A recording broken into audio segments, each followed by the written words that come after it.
on Strike, a production of Workers Strike Back. I'm Kshama Sawant. It's time to declare war on the rich. We need to build an organized, unified movement of working people to systematically take on the rich who run society and to undermine their ability to rule. Our goal must be to both fight for radical change in the present and to bring down the billionaires and their system, capitalism. There is no other path to avoid total disaster for human civilization and the planet. I served as the only socialist on the Seattle City Council for 10 years. In that decade, my council office led movements of working people to win historic victories, including the highest minimum wage in the country.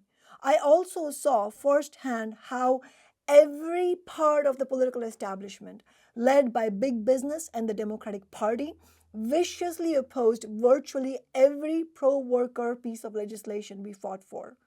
I saw how all the cogs of the capitalist machine, the establishment politicians, the courts, the police, the NGO leaders, and sadly many labor leaders all work in concert together against the interests of workers. I can tell you from my experience, and it is increasingly evident to working people, that this system is completely irredeemable, as are both US political parties. We have no choice but to fight for radical change and for an end to the billionaire class, because the alternative is a hellscape on earth. The wildfires in Los Angeles are just the latest demonstration. Another is the fastest moving genocide of the 21st century, still underway in Gaza and likely to continue in some form even with the ceasefire negotiated by Trump under the pressure of the anti-war movement and significant vote for Jill Stein.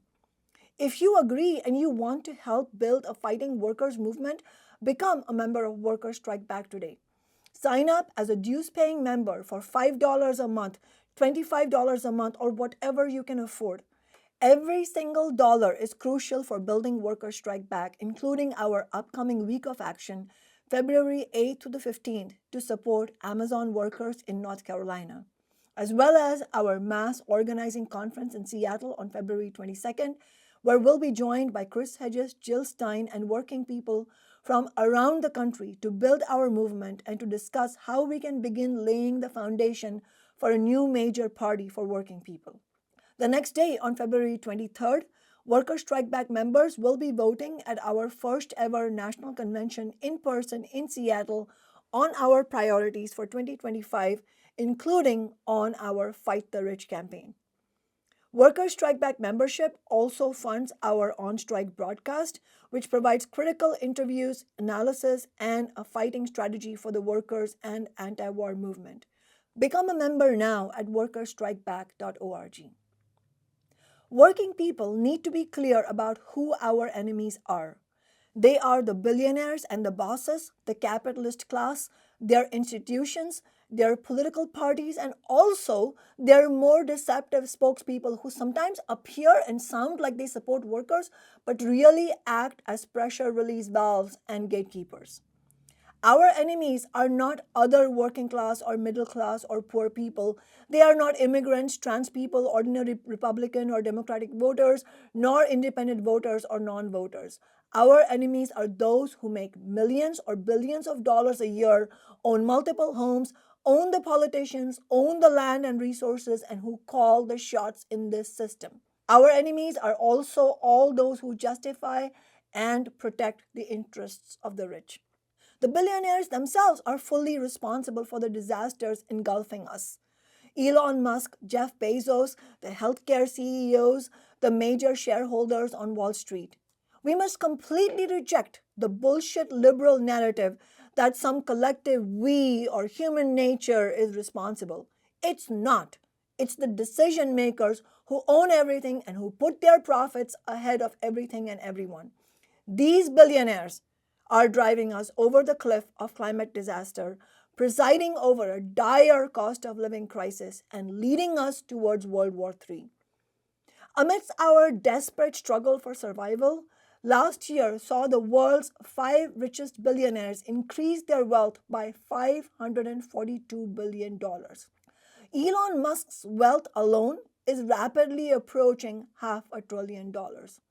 Globally, we are seeing the highest levels of inequality in human history. The rulers and their political representatives are rapidly losing credibility. Kamala Harris's downfall was part of this. Working people rejected the idea that they should swallow more of the status quo, which was all she offered us. Harris was rejected by the majority despite most of the labor leadership, including UAW President Shawn Fain, shamelessly cheerleading her and the Democratic Party that broke the railroad workers' strike in 2022 and betrayed working people on every issue from the $15 an hour minimum wage to Medicare for all. Canadian Prime Minister Justin Trudeau and the Canadian Liberal Party are the latest in a series of global casualties of liberal bourgeois parties following major ongoing political instability in Western Europe, including France and Germany. According to an annual survey which tracks 10 of the leading industrialized nations, the incumbents in last year's elections in every single one of the 10 countries was either booted out by voters or lost a significant share of the vote. This is the first time this has ever happened in almost 120 years of records. Alongside the anger of millions in each of these nations, the most prominent feature is the absence of militant leadership on the left and in the labor movement that is prepared to break with the political parties of the rich.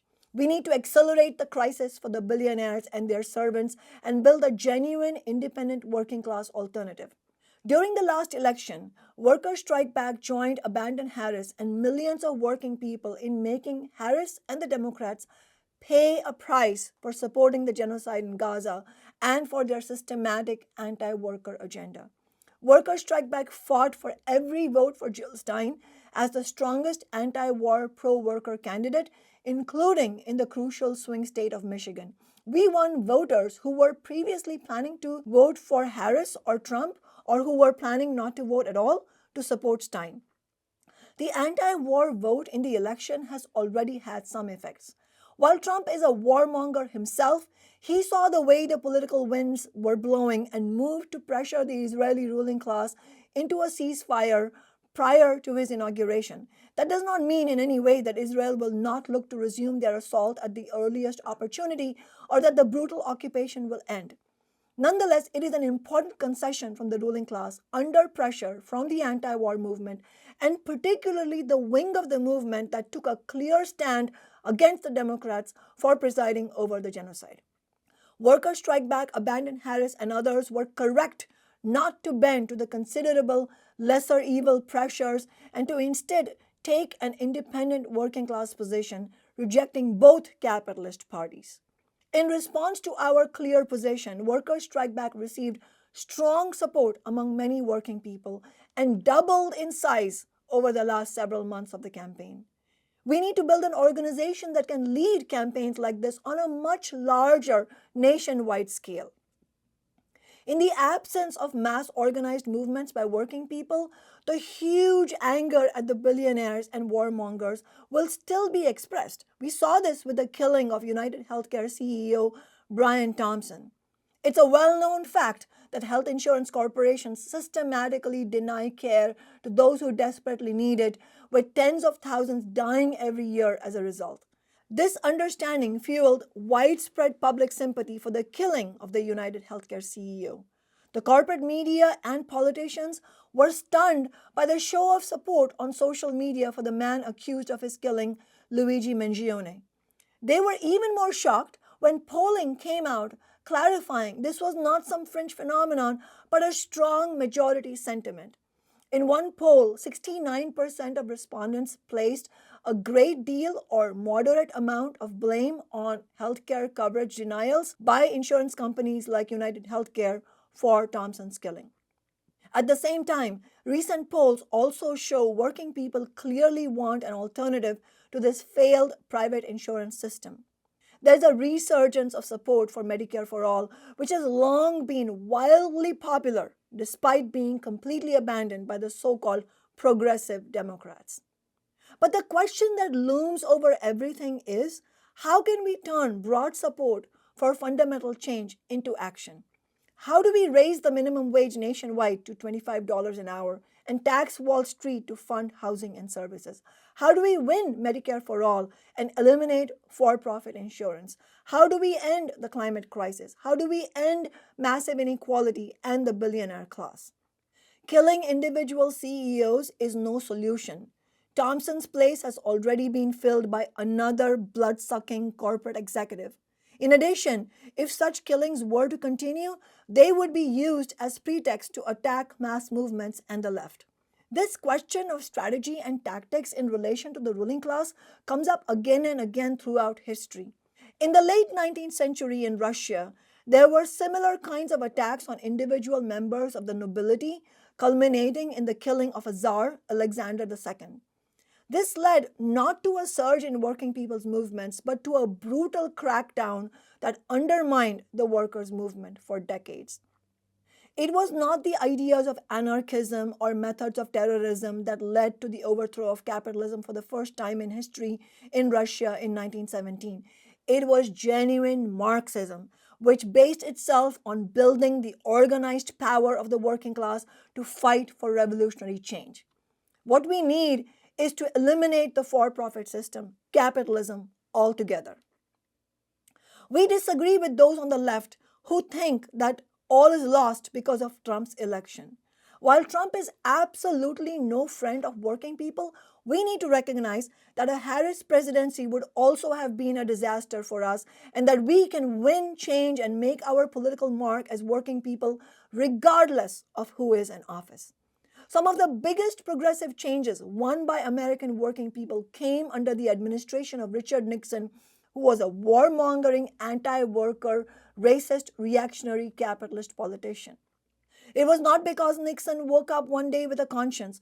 It was the combined power of the social and workers' movements of that era that frightened the capitalist class and Nixon himself.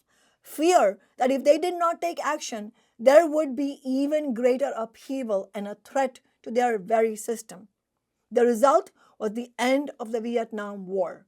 For the first time, US imperialism was forced by movements to end a war it was hell-bent on prosecuting. Other historic victories were also won, such as the pro-abortion Roe v. Wade ruling by a court stacked with Nixon appointees, the creation of the Pro-Worker Occupational Safety and Health Act, and the establishment of the Environmental Protection Agency. We can also force change under a Trump administration, but we can only do so if we don't lose sight of the fact that we don't just need reforms, we need a new system altogether, and the clock is ticking. Working people will need to fight back against the right-wing agenda of Trump, but to be most effective, we must also understand that in the US, the Democratic Party has been the number one obstacle to building movements for any significant change. Any remaining illusions in the Democrats will only undermine our fight against the billionaires and the right wing. I single out the Democrats before the Republicans, even with Trump now in the White House, because there are still far greater illusions in the Democrats among workers, and they need to be destroyed if we're going to get anywhere.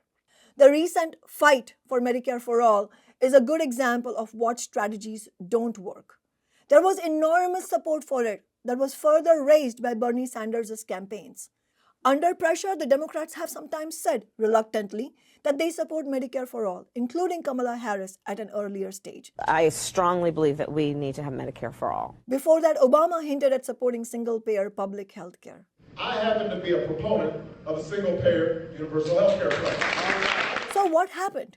Over and over, the various efforts to win public health care were killed with the Democratic Party wielding the dagger. Why? Because a public healthcare system like Medicare for all would cost health insurance companies trillions of dollars and ideally end their existence. Even the billionaires not currently profiting off the health insurance scam system would fear any such example of a major new public program. The billionaires instead want to destroy public services, both because they cut into their profits and because they provide a measure of equality under capitalism. They hate both. The Democratic leadership is in complete agreement with the billionaires on both points, no matter what some members of the party have said publicly under pressure. California Democrats have twice killed efforts for Medicare for All, even with nearly 80% majorities in both the Senate and Assembly and under Democratic governors, Jerry Brown and Gavin Newsom. Sanders and the squad, of course, sold us all down the river.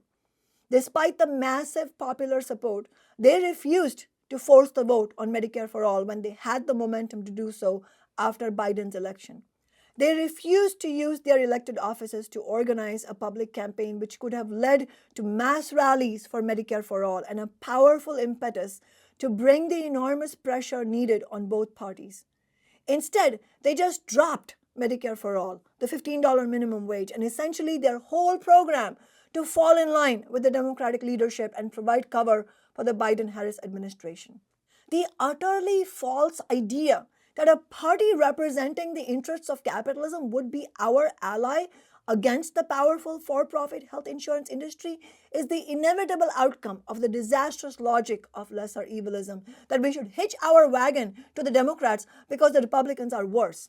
AOC perhaps accidentally admitted her own logic, rooted in both careerism and cowardice, when she said in 2023 that using the squad's balance of power in the House, which they held from 2020 to 2022, to fight for their program would cause, quote-unquote, reputational and relational harm. Those people who are holding out right now, they may have made certain structural gains, but they have also made incredible reputational and relational harm within their caucus. And so if you are trying to get something done within your caucus moving forward, you still need members of your caucus. This is fundamentally because she sees the rotten leaders of the Democratic Party as her allies, not the millions of working people who need Medicare for All and who are dying from the lack of it. It's also because she wants to rise in the Democratic Party apparatus, which would not be allowed if she used her elected position as a fighting platform for the working class. This is true also of the vast majority of the leadership of political nonprofit organizations. There is an entire edifice in service of capitalism, all the way from the local Democratic Party organizations to labor and NGO bureaucracies. We saw how many Black Lives Matter leaders, misleaders really, sold out the George Floyd rebellion and made careers for themselves.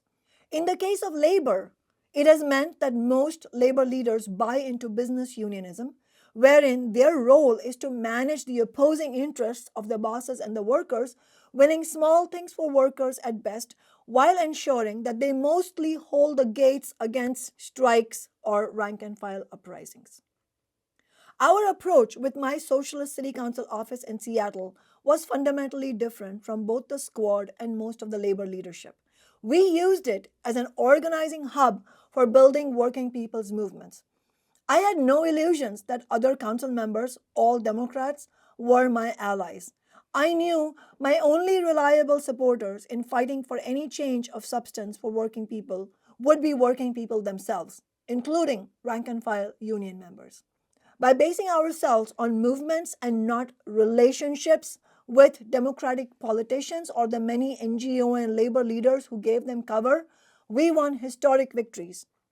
The first $15 minimum wage law in any major city, a wage that has now risen to $20.76 an hour, the Amazon tax that raised $450 million last year alone for affordable housing and green jobs programs, a raft of landmark renters' rights victories, one of the first and strongest resolutions against the genocide in Gaza, and making Seattle an abortion sanctuary with full public funding for abortion needs.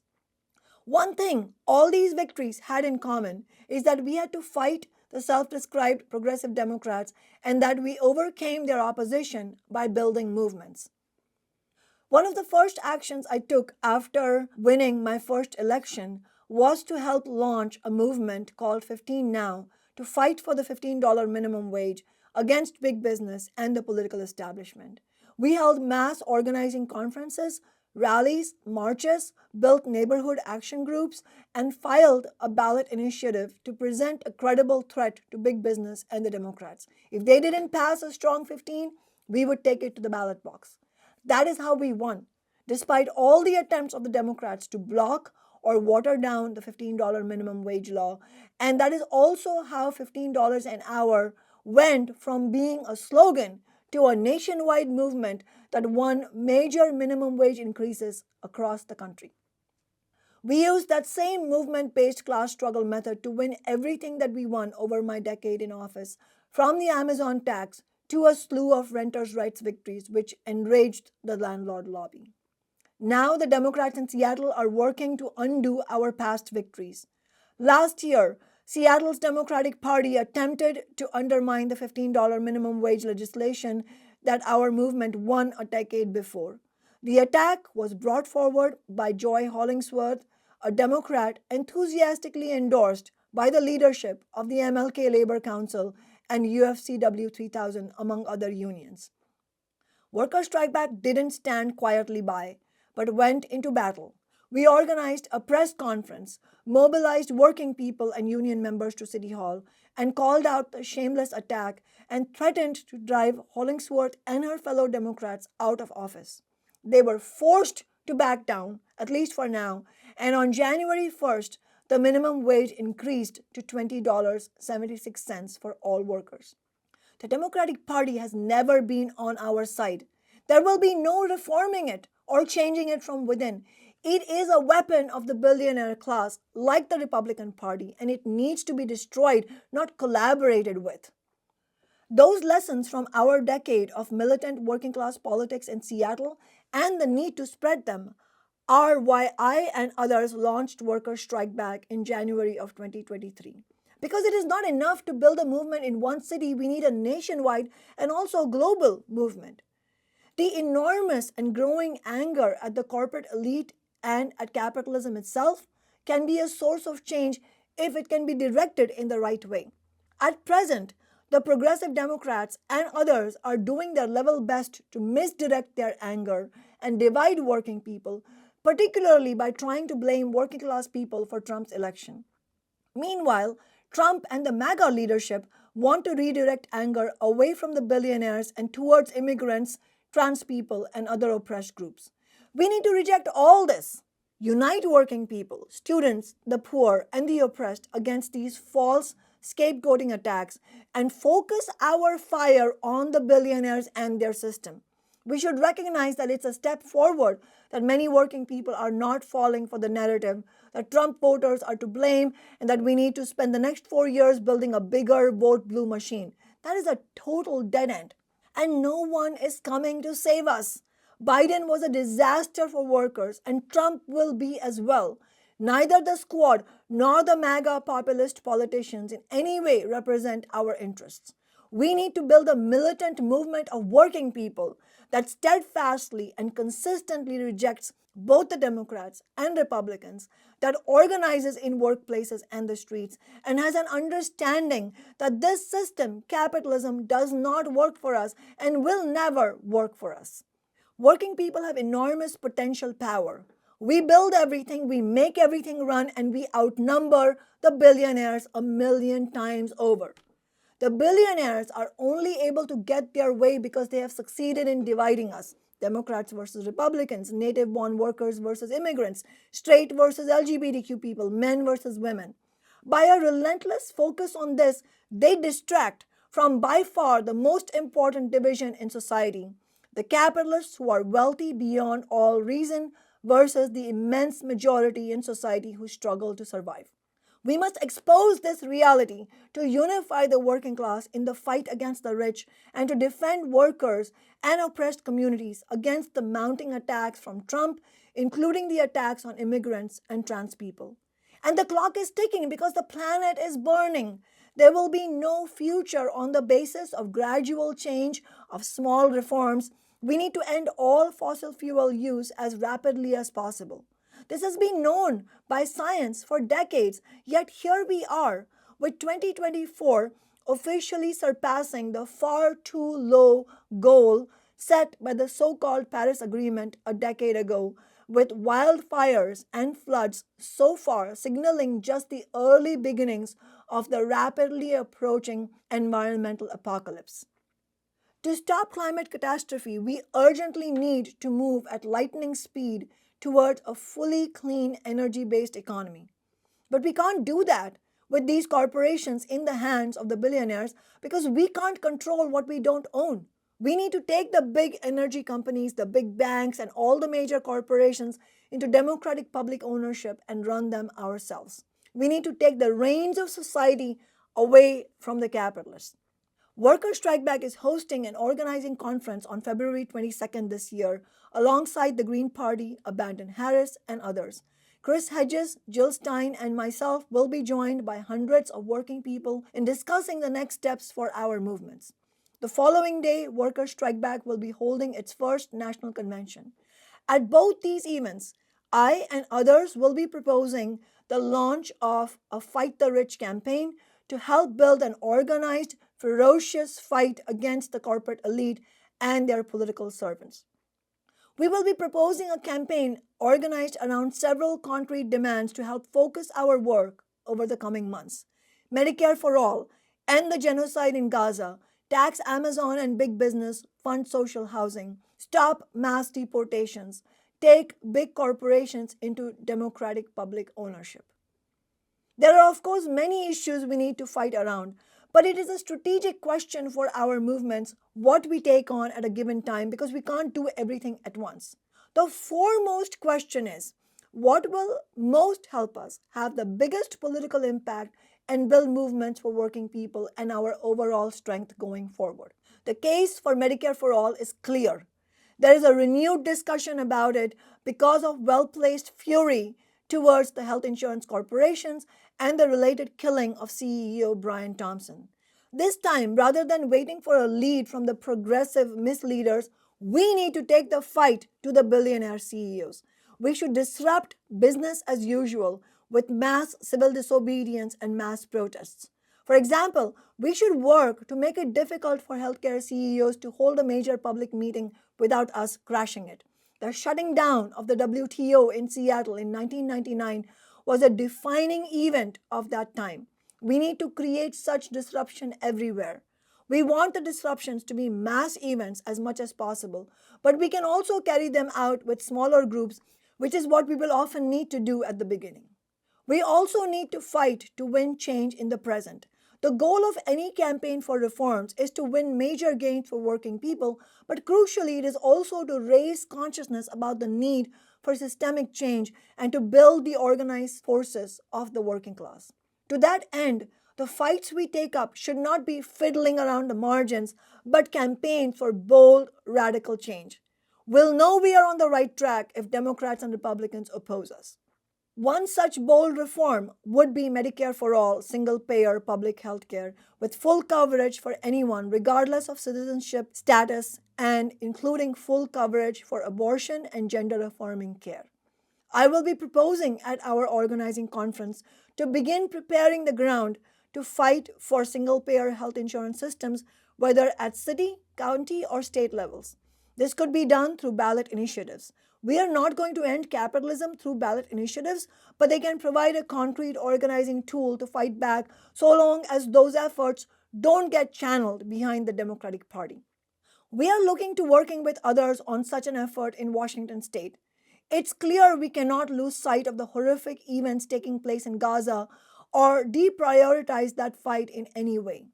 While it is positive that the movement forced Trump to see the political price Democrats paid on Gaza and he took steps towards a ceasefire, we should recognize that the ceasefire is unlikely to be permanent and it will not in itself restrain the Israeli ruling class from their genocidal mission, nor end the brutal occupation that is at the center of it.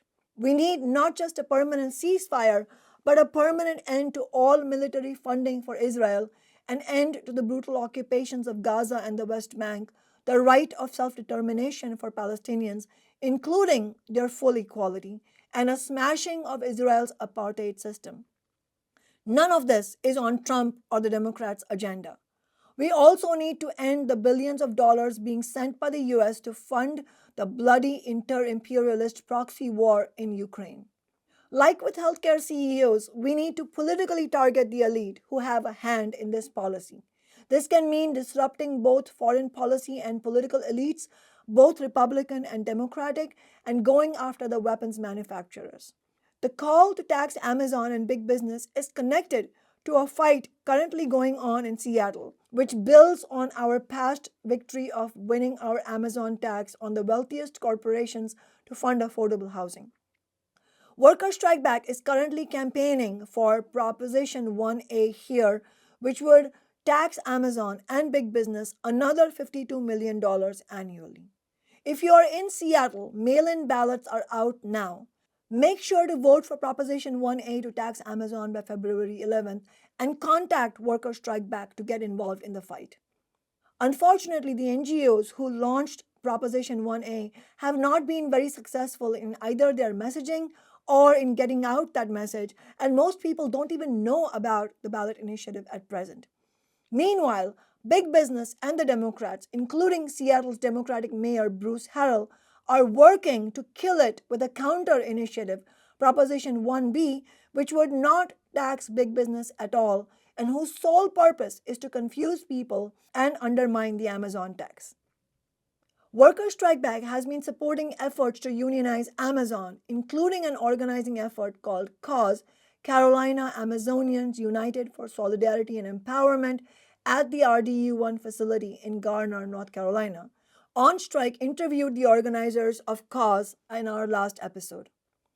In every part of this fight, we need to take our work into the unions where possible because they represent an avenue to exercise working class power by shutting down the boss's profits.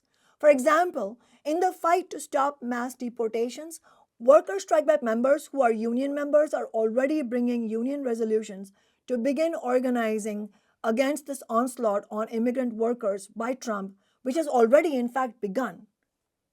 But in the Fight the Rich campaign, we will need to be flexible because we can't anticipate everything that will develop or what attacks Trump, the Republicans, and the Democrats will carry out on working people. We will need to respond to new developments.